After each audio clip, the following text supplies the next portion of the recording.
인간은 오래전부터 자신과 닮은 기계 장치를 꿈꿨습니다.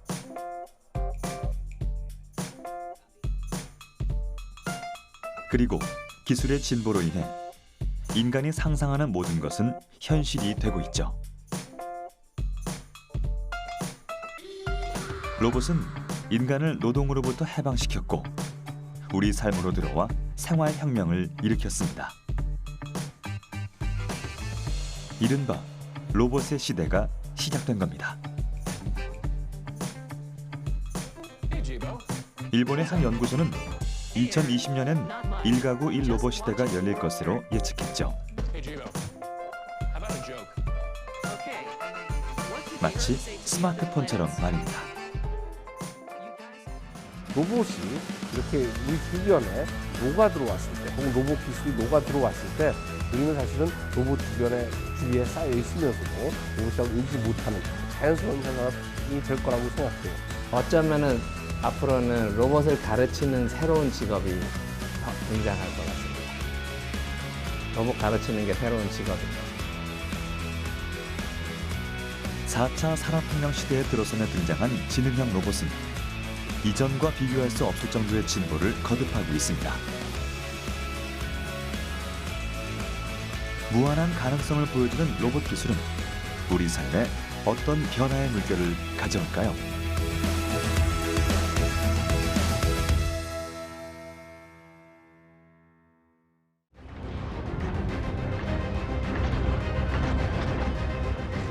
(2025년) 인류는 메가톤급 초대형 로봇 예거를 창조해 지구를 위협하는 우주 괴물에 맞서 싸웁니다. 영화 속 설정은 2017년 현실로 다가왔는데요. 세계적인 IT 기업의 CEO인 제프 베조스가 거대 로봇을 조종하는 모습이 공개된 거죠. 그는 SNS를 통해 한국의 로봇 기술 덕분에 로봇 조종사가 될 수 있었다며 극찬했습니다.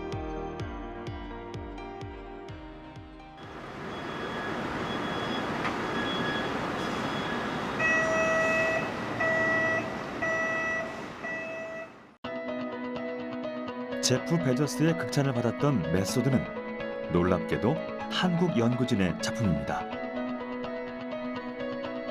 높이 4m에 무게는 1.6톤.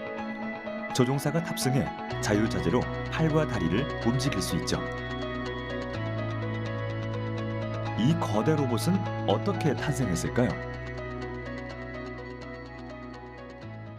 뭔가 안 해본 길을 가고 싶은 이제 그런 게 하나가 있고요. 그리고 저희가 자그마한 로봇 사이즈 이런 것들에 대해서 충분한 디자인을 반영해서 우리가 어떤 메카닉 장치, 그러니까 자동차로 보면은 어떤 프리미엄 등급의 그런 자동차 같은 그런 로봇, 전 세계에서 존재하지 않는 이제 그런 것들을 만들고 싶고, 그리고 저희가 가보지 않은 영역 속에서 어떤 로봇의 붐이나 사업화를 기대하는 이제 그런 의미로 이제 시작이 됐다고 봅니다. 사람이 조종하는 거대 이족 보행 로봇은 로봇 과학에 들어가는 모든 기술의 집약체입니다. 메소드는 세계의 보행 로봇 중 압도적으로 큰 크기를 자랑하죠. 하지만 이 거대한 로봇을 움직이는 건 생각보다 어렵지 않습니다. 상반신은 HMI, 즉 인터페이스 기술을 이용 스틱 형태의 조종기가 탑승자의 움직임을 그대로 재현해 동작하는 방식입니다.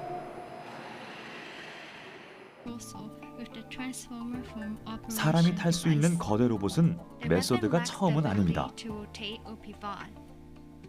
최초의 탑승형 로봇은 2012년 일본에서 개발된 전투 로봇 쿠라타스. 하지만 이는 4개의 바퀴를 이용해 움직이는 것으로 이족 보행 로봇은 아니었습니다. 이후 미국의 전투용 로봇 마크2가 등장.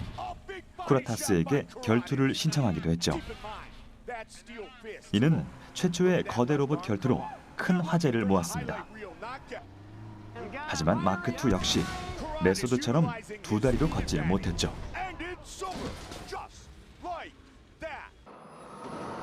메소드는 1톤이 넘어가는 최초의 이족 보행 로봇입니다. 1.6톤의 거대한 금속 골격이 걸음을 내디디면 바닥이 흔들릴 정도의 진동이 느껴지는데요.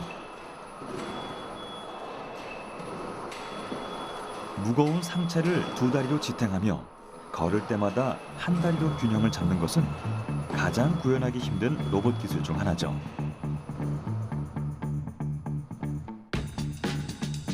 (1톤이) 넘는 세계 최초의 이족 보행 로봇. 그렇다면 이런 정밀 구동 제어 기술이 가능할 수 있었던 이유는 무엇일까요?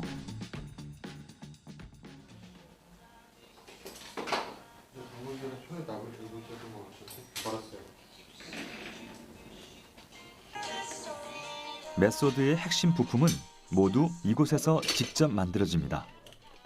정밀 구동 제어 계통 부품의 국산화를 이뤄낸 거죠. 해외에서 수입을 하게 되면 많은 시간과 비용이 들기 때문입니다. 연구소에서 빠르게 부품을 수급할 수 있어 다양한 연구를 멈추지 않고 메소드의 계속된 업그레이드를 이뤄낼 수 있었죠. 네, 메소드 1이 1년 반 만에 처음 나왔고요. 메소드 2가 6개월 후에 이제 바로 나오게 된 거죠. 저희가 이제 매주 엄청난 숙제들을 이제 해왔고요.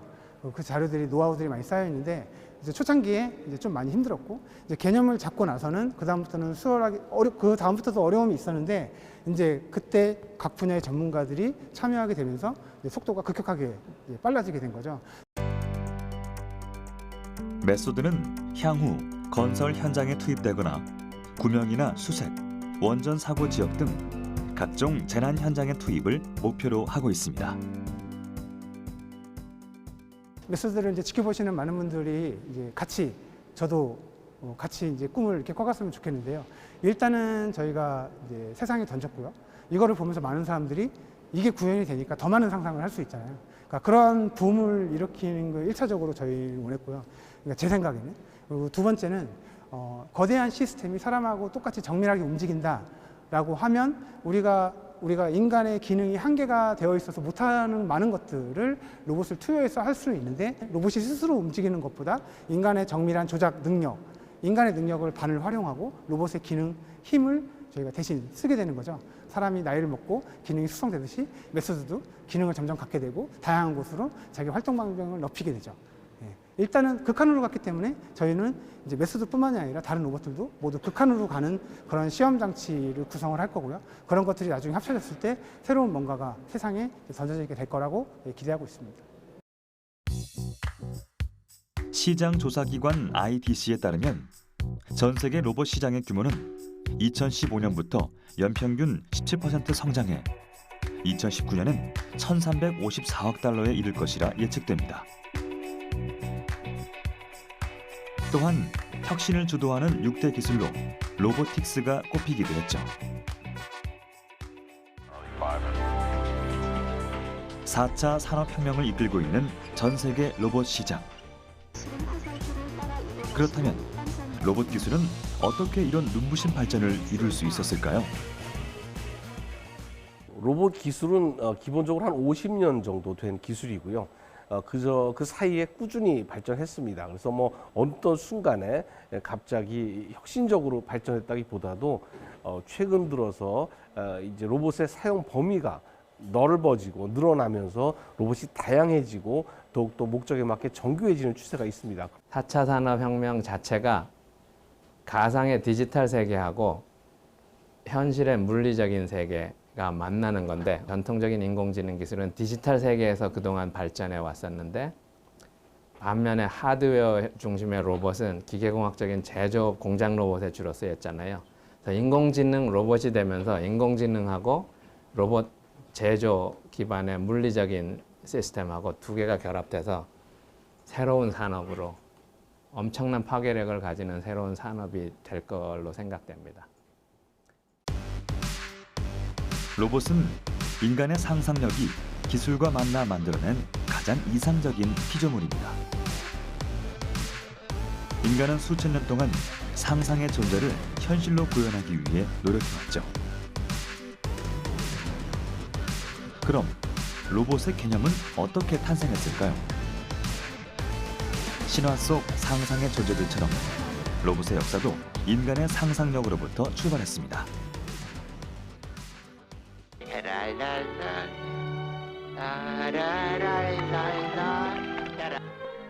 이탈리아 작가 콜로디의 명작 피노키오에는 인간이 되고 싶어하는 목각 인형이 등장하는데요.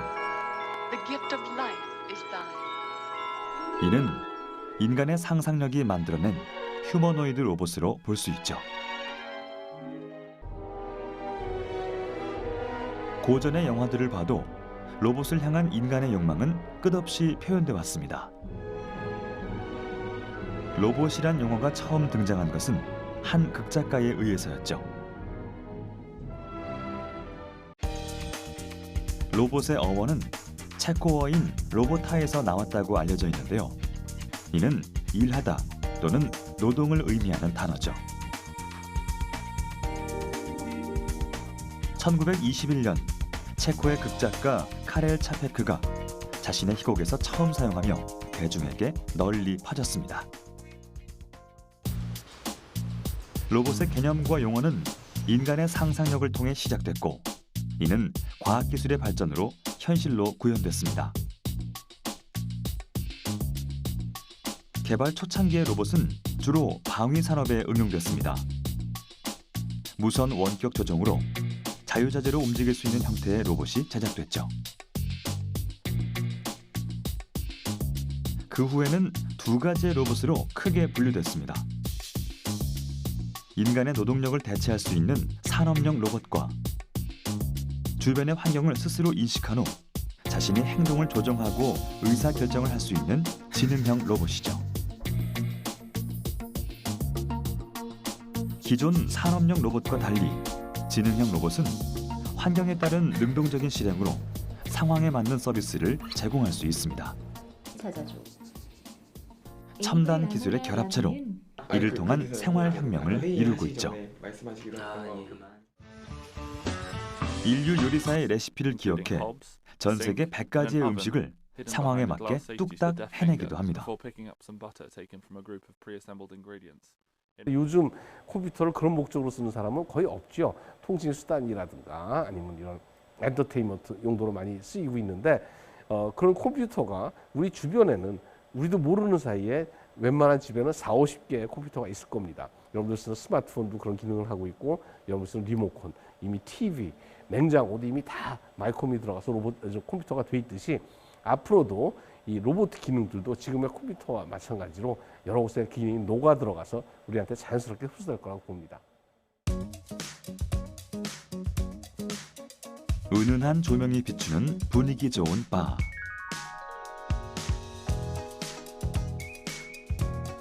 수십 종류의 술들이 반기는 이곳은 작년 아주 특별한 바텐더를 고용해 화제가 됐습니다. 때마침 칵테일을 제조 중이네요. 우리가 찾는 바텐더는 이분이 아닌 세계 최초의 로봇 바텐더입니다. 숙련된 솜씨로 아이스볼을 만드는 이곳의 마스코트 카보죠. 깜찍한 외모가 매력적인 카보에게 직접 그 소개를 들어볼까요? 저는 아이스커빙 로봇 귀염둥이 카보예요.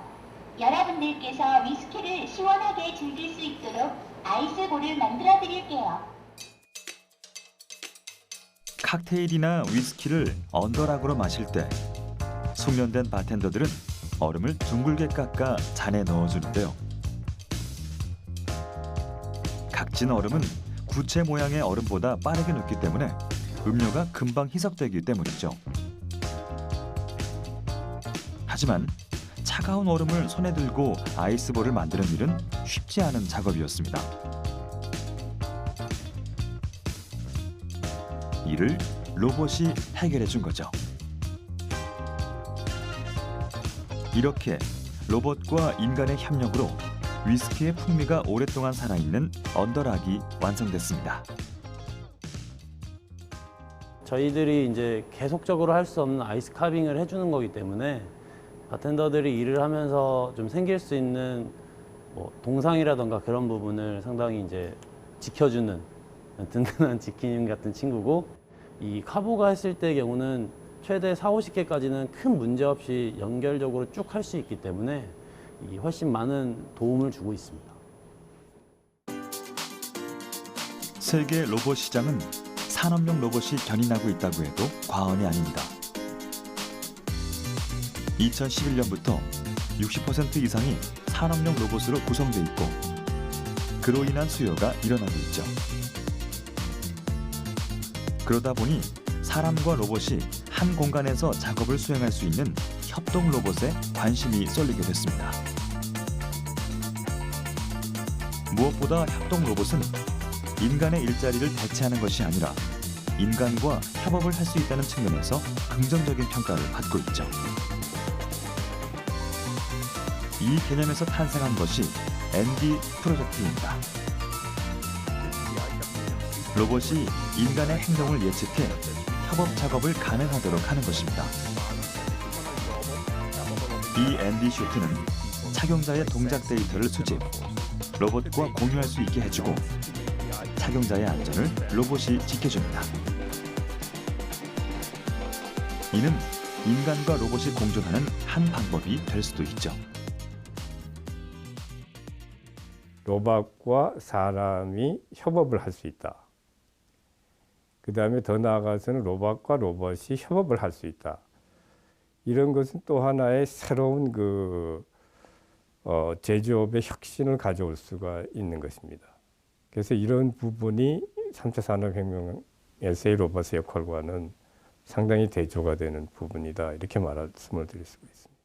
사람이 잘하는 일과 로봇이 잘하는 일은 아주 다행스럽게도 다 구분이 되어 있습니다. 그래서 로봇이 잘하는 일은 힘들고 단순 반복적이고 그다음에 힘을 줘야 되는 이런 일들을 로봇이 잘하는 반면에 사람은 유연하고 그다음에 주변과 상호작용하고 하는 일을 잘하게 되어 있습니다. 그래서 이 두 가지를 잘 구별해서 로봇이 잘하는 일은 로봇한테 시키고 또 사람이 잘하는 일은 사람이 계속 할 수 있다면 사람이 좀 더 인간적인 일을 할 수 있고 전체적인 효용성도 높아지지 않을까 싶습니다. 우리는 지금 첨단 ICT 기술과 만나 4차 산업혁명을 이끌고 있는 로봇 기술을 살펴보고 함께 공생하는 법을 모색 중입니다. 미래의 동반자로 우리 앞에 등장한 로봇. 4차 산업혁명 시대에서 인간과 로봇의 공존은 피할 수 없는 현실입니다. 이제 인간의 노동은 급속도로 감소하고 로봇과의 협동으로 우리는 저녁이 있는 삶, 더 창조적이고 감성적인 일에 집중하는 삶을 살게 될지도 모르죠.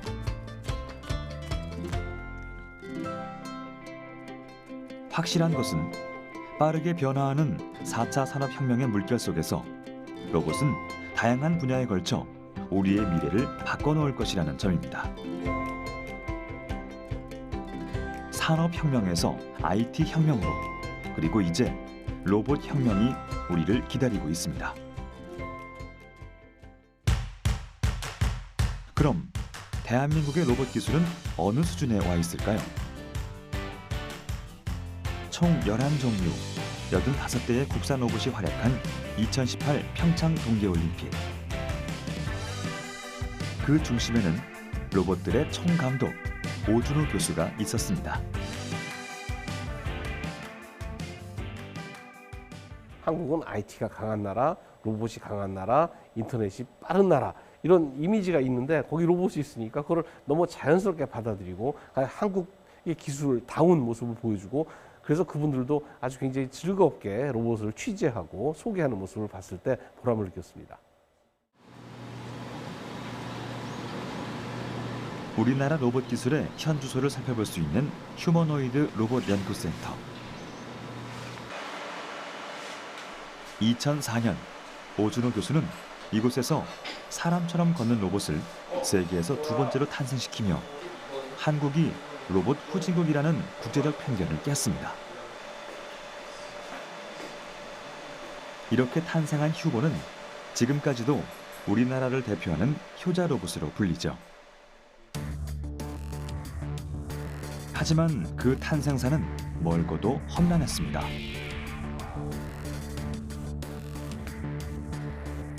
휴보의 형태가 완성되기까지 사람이 걸음마를 떼듯 한 걸음 한 걸음 수년간 여러 단계의 모델 테스트를 거쳐야 했습니다. 기계가 사람처럼 무게 중심을 이동하며 걷고 뛴다는 것은 너무나도 힘든 일이었죠. 그럼에도 불구하고 인류는 왜 인간과 닮은 휴머노이드 로봇을 만들려고 하는 걸까요? 로봇이 기계가 꼭 사람을 닮아야 되느냐 이렇게 질문할 수 있는데 한 가지는 아마 호기심이었을 것 같아요. 인간의 호기심. 근데 이제 기술적으로 보면 사람 가까이에서 사람을 이해하고 사람한테 도움을 주고 하는 기계라면 사실은 사람이 생활하는 공간에서 같이 있어야 되고 또 사람을 잘 알아봐야 되니까 사람 모양을 갖추고 심지어는 걸어가는 게 필요할 수도 있겠죠. 그러니까 인간이 만들어 놓은 환경에서 잘 서비스를 하려면 사람과 유사한 형태의 기계가 더욱 잘 서비스할 수 있겠죠. 그런 면에서 인간형을 취한 부분도 있다고 볼 수 있습니다. 예. 우리의 연구진과 함께 성장한 휴보는 이제 아주 안정적인 동작으로 걷고 뛸 수 있게 됐습니다. 팔굽혀펴기까지 거뜬히 해내죠. 41개의 관절 모터로 다양한 움직임을 구현해냅니다. 그 모습이 마치 사람처럼 자연스럽죠. 무게 중심을 잡는 모습은 아주 놀라울 정도입니다. 아랫배의 균형 센서가 로봇이 쓰러지지 않게 도와주죠. 사람은 연필 하나를 세울 때도 아주 잘 세울 수 있죠. 근데 로봇은 사람처럼 그렇게 민첩하지가 않아요. 그래서 무게중심을 항상 걷는데 무게중심을 항상 제어를 해줘야 되는데 그 제어하는 기술이 센서, 모터 상당히 여러 가지 기술들하고 같이 접목이 돼서 역학적인 어떤 알고리즘과 같이 들어가야 됩니다. 그래서 가장 어려운 부분이 이족보행 기술이라고 할 수가 있습니다. 2012년 휴보는 또 한 단계 도약했습니다. 이제 춤까지 추죠. 그게 뭐 대수리야 하겠지만 이는 로봇의 기능이 대폭 성장했다는 것. 지금 이 순간에도 휴보는 우리와의 거리를 조금씩 좁혀나가고 있습니다. 일반적으로 우리가 로봇 그러면 로봇의 표준이 있습니다. 이런 로봇은 이런 감속기를 쓰고 이런 제어기를 쓰고 이렇게 만들어져야 된다는 표준이 있는데 인간형 로봇은 그 표준으로부터 완전히 벗어나야 됩니다. 그런 표준을 따랐다가는 괴물이 되죠. 그래서 그런 전혀 표준이 없는 곳에서 새로운 표준을 만들고 그것을 시스템화하는 것, 그것이 어떻게 보면 가장 큰 도전이라고 볼 수 있습니다. 기술의 진보로 점점 더 인간에 가까워지는 로봇. 하지만 사람들의 마음속에는 이에 대한 불편함과 불안감 역시 엄연히 존재합니다. 한 예로 지능형 로봇은 이미 적지 않은 사고를 치기도 했죠. 인공지능 채팅 로봇인 테이는 잘못된 정보 습득으로 인종차별 및 성차별 발언을 하는 바람에 공식 사과를 하고 하루 만에 서비스가 중단됐습니다.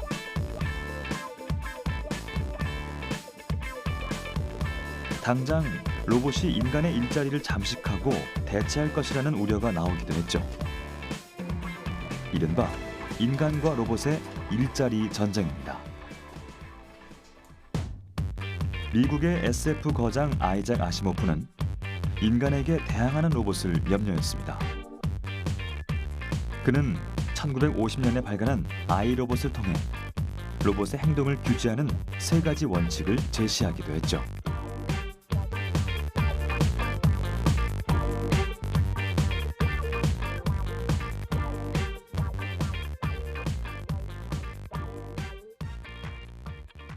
지금 많은 분들이 지금 좀 걱정하시는 것이 이런 로봇이 나의 일자리를 혹은 나를 대신할 수 있을까 이렇게 이제 우려를 많이 하고 있죠. 그런데 아직 로봇 기술로는 로봇이 인간을 1대1로 대체할 수 없습니다. 아직 기술이 한참 모자라고요. 그래서 뭐 우리가 3D 업종이라고도 말하고 하는데 그런 부분들부터 하나씩 로봇의 기능이 추가되면서 같은 일을 하더라도 이제 일이 좀 편해지는 거죠.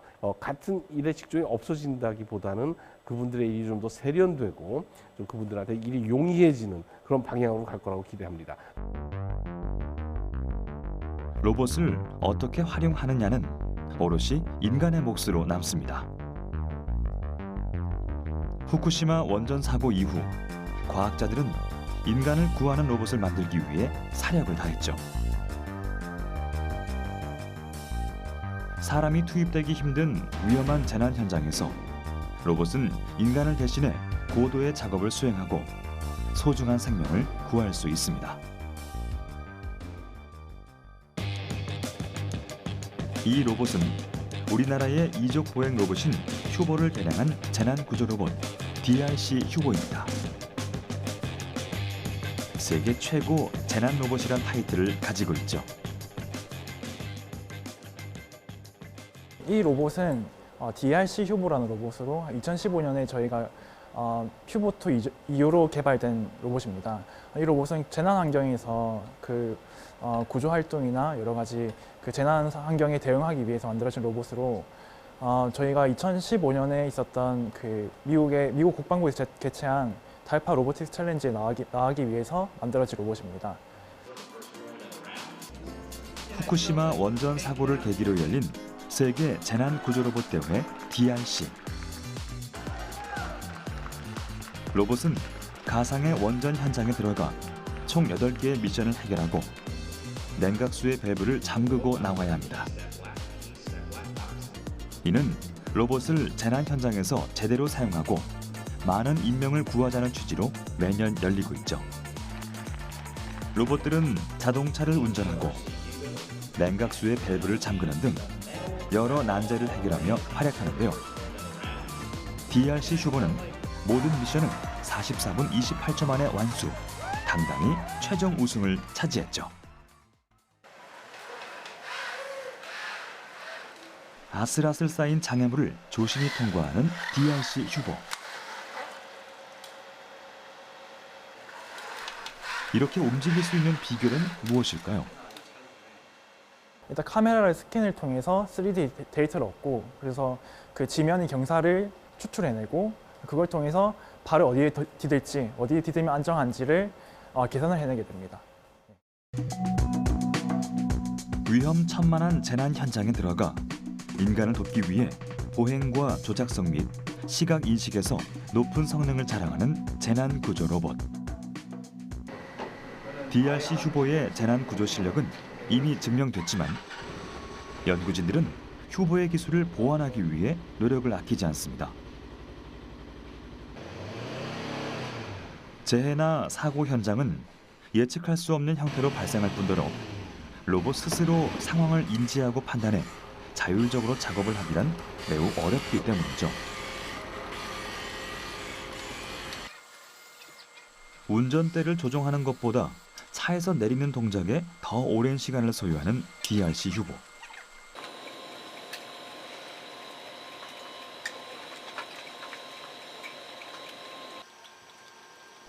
조금 더디긴 하지만 우리가 눈여겨봐야 할 건 인간형 로봇이 재난 현장에서 활약할 수 있다는 무한한 가능성입니다.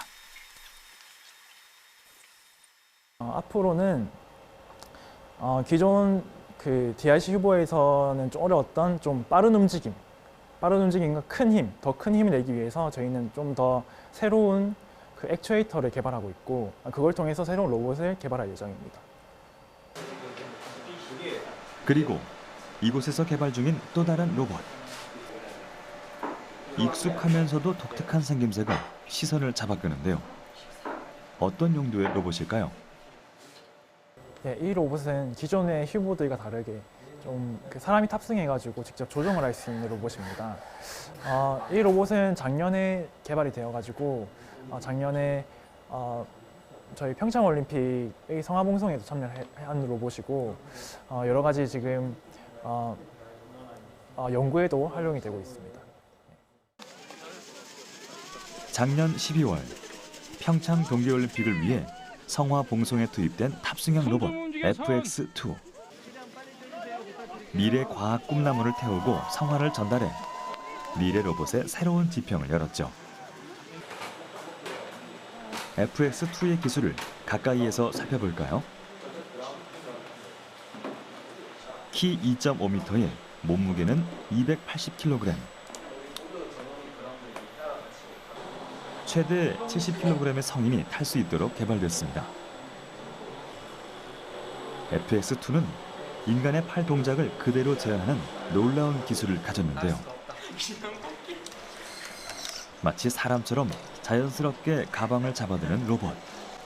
반대편으로 옮겨줄 수 있어요? 그 비밀은 바로 데이터를 통해 사람의 움직임을 측정하는 센서에 있습니다.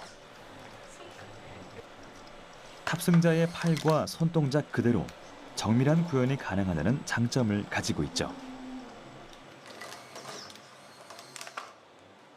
먼 미래라고 저도 생각하고 있는데 일단 이것들은 뭐 사람과 협력해서 하는 뭐 작업 환경이라든지 뭐 사람이 큰 힘이 필요할 때나 뭐 로봇의 힘을 빌려서 뭐 어떤 일을 할 때 등과 같은 좀 사람이 할 수 없는 것들을 좀 대신해서 할 수 있지 않을까 생각하고 있습니다. 로봇 기술의 발전에 따라 우려의 목소리도 많지만 분명한 것은 로봇이 우리의 삶에 많은 이로움을 줄 수 있다는 사실입니다. 이미 인간과 로봇의 공존은 시작됐고 로봇의 역할은 갈수록 확대되고 있죠. 2013년 보스턴 마라톤 테러 사건에서 다리를 잃은 무용수는 로봇 기술 덕분에 다시 무대 위에 오를 수 있게 됐습니다. 생체공학적 로봇 의족은 그녀의 삶을 다시 찾아주었죠. 이처럼 로봇은 인간의 생명을 구하고 신체의 일부가 되주기도 합니다. 또한 미래의 로봇은 인간에게 가족만큼 친밀한 존재가 될지도 모릅니다.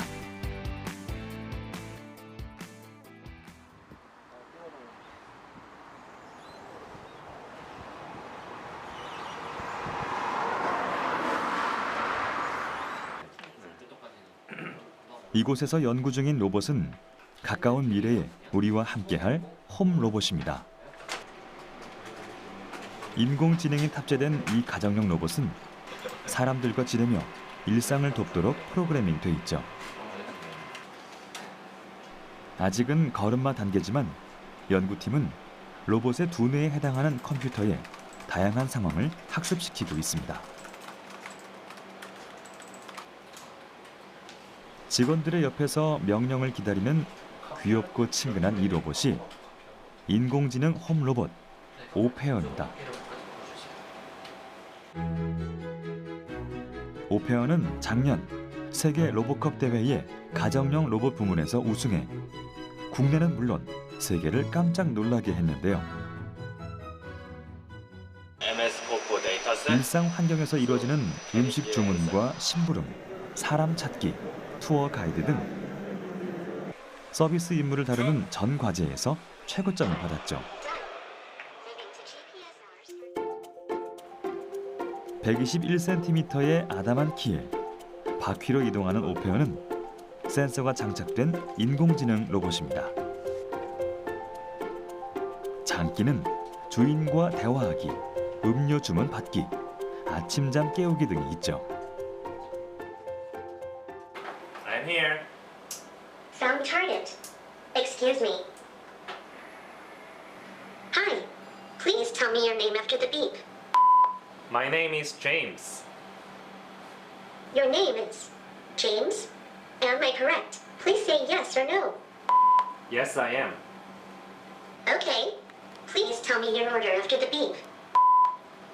Coke, please. Okay. Moving to bar. 오페어는 얼굴 행동 인식 기술을 바탕으로 사람과 간단한 대화를 나누고 카메라로 본 사물을 식별한 뒤 상황을 판단해 주어진 과제를 수행합니다. Moving to bar.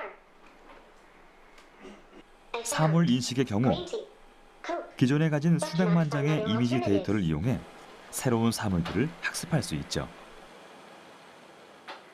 기존에 저희가 로보컵 대회에서 풀었던 시나리오 중 하나인데 칵테일 파티 시나리오라고 해서 이제 거실 같은 곳에서 말 그대로 칵테일 파티를 하는데 주문을 받아서 원래는 이제 그 음료까지 가져다 주는 시나리오인데요. 그걸 위해선 좀 전에 말씀드린 것 외에도 이제 이게 무슨 음료인지 그리고 주문받은 음료가 이제 바에 없을 때 어떤 게 대체 가능한지를 이제 바텐더 같은 사람한테 입력받아서 이제 다시 그 사람한테 알려주는 것까지를 푸는 시나리오였습니다. 오페어의 최종 목표는 이렇게 주어진 임무를 수행하는 것을 넘어 사람과 감정을 나누는 홈 로봇으로 진화하는 것입니다. 이처럼 인공지능 홈 로봇의 등장으로 일가정 일로봇 시대가 멀지 않다는 예측이 나오고 있는데요. 하지만 오페어가 가정에서 인간과 함께 생활하기 위해선 아직 넘어야 할 산도 많습니다.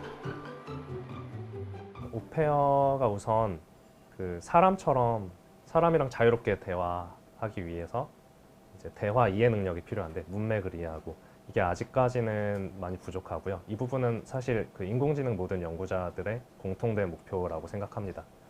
그리고 이제 좀 전에 보셨겠지만은 그 자율주행 능력이 그렇게 아주 정확하지가 않아요. 이 부분은 사실 그 라이다라는 레이저 장비가 없어서 생기는 문제인데 이 부분에 대해서도 그 사람처럼 시각 정보만 가지고 정확한 자율주행을 하기 위해 이제 연구를 수행하고 있습니다. 수많은 시행착오를 학습하며 인간의 든든한 동반자가 될 날을 꿈꾸고 있는 홈 로봇. 어쩌면 로봇은 훗날 소외된 사람들의 곁을 따뜻하게 지켜주는 존재가 되어 있지 않을까요? 우리 과거 역사에서 보면 사실은 1970년대 말에 PC라는 게 등장했어요. 퍼스널 컴퓨터죠. 가정마다 한 대 컴퓨터가 등장했죠. 근데 그전에는 그렇지 않았었어요. 큰 회사나 학교나 병원이나 이런 데만 큰 컴퓨터가 한 대 있을 정도였는데 가정마다 PC가 등장해서 사실은 세상을 바꿔버렸습니다. 근데 지금 보면 퍼스널 로봇, 가정마다 한 대 로봇이 들어오는 거는 제가 보기엔 시간 문제인 것 같아요. 하는 일이 좀 다르죠. 인공지능이 비서나 집사나 이런 그 사람을 닮은 일을 도와주는 그 기계를 많이 생각했고요. 그래서 어떻게 보면 집안에서 집사일 같은 일을 하는 어떤 기계가 등장할 수 있을 것 같습니다. 이제 로봇의 시대는 피할 수 없는 시대의 흐름이 됐습니다.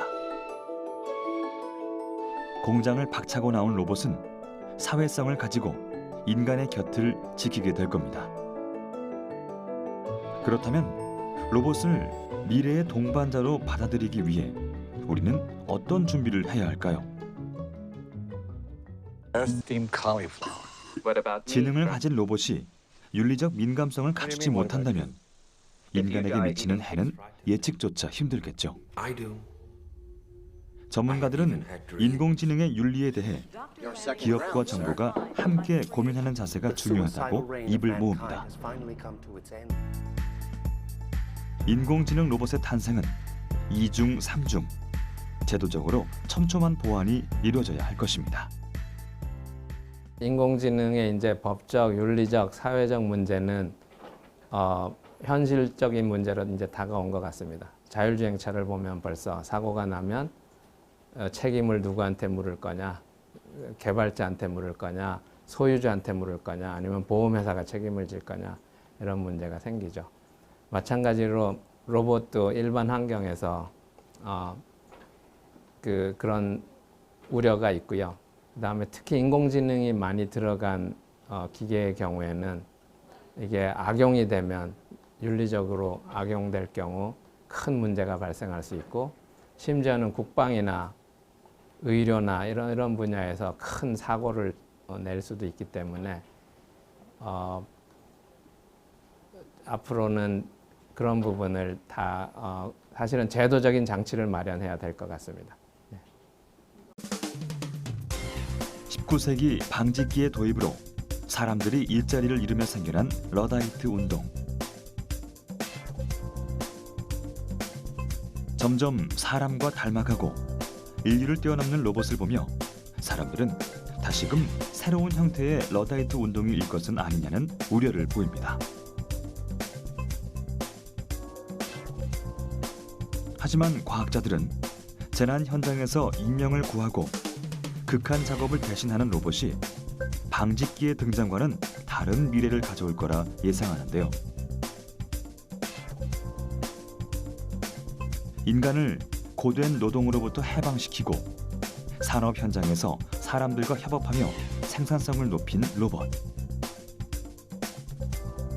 산업 로봇은 이제 공장을 나와 사람들의 일상에 섞여들기 시작했습니다. 이탈리아 피사의 베르디 극장에서 울려 퍼진 오페라. 기존의 오페라와 다른 점은 이 오케스트라의 지휘자가 두 팔을 가진 로봇이라는 점이죠.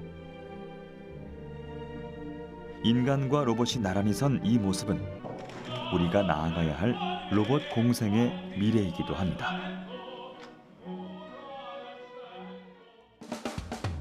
로봇이 인간의 동반자가 될 수 있는가는 인류의 미래가 달린 중대한 문제로 떠올랐습니다. 피할 수 없는 4차 산업혁명의 물결 속에서 우리 삶에 로봇이 끼칠 영향이 갈수록 커져가고 있기 때문이죠. 이제 우리는 로봇을 경쟁자가 아닌 동반자로 바라보는 기술의 진화를 향해 나아가야 할 것입니다. 인간과 로봇은 어쩌면 공생할 수밖에 없는 관계인 것 같습니다. 사람으로서 지금 도움이 필요한 것을 기계가 도와줄 거고요, 보조해 줄 거고, 한편으로는 사람이 다시 기계를 더 똘똘하게 가르칠 거기 때문에 사실은 공생관계인 것 같습니다. 그래서 특히 최근에 인공지능 기술을 보면 지능적인 시스템, 특히 로봇을 학습을 통해서 만들고 있는데, 학습을 한다는 것은, 기계가 학습한다는 것은 사람의 도움을 필요로 하는 거거든요. 그래서 어쩌면은 앞으로는 로봇을 가르치는 새로운 직업이 더 등장할 것 같습니다. 로봇 가르치는 게 새로운 직업인 거죠. 로봇은 최첨단 기술이 복합적으로 집약된 4차 산업혁명 시대의 핵심 기술입니다. 로봇의 시대는 공상과학이나 만화에 나오는 판타지가 아니라 이제 현실이 됐죠. 일상생활에 편리함을 주는 로봇 청소기에서 감정과 책임을 잇고 무한대로 변신 중인 로봇.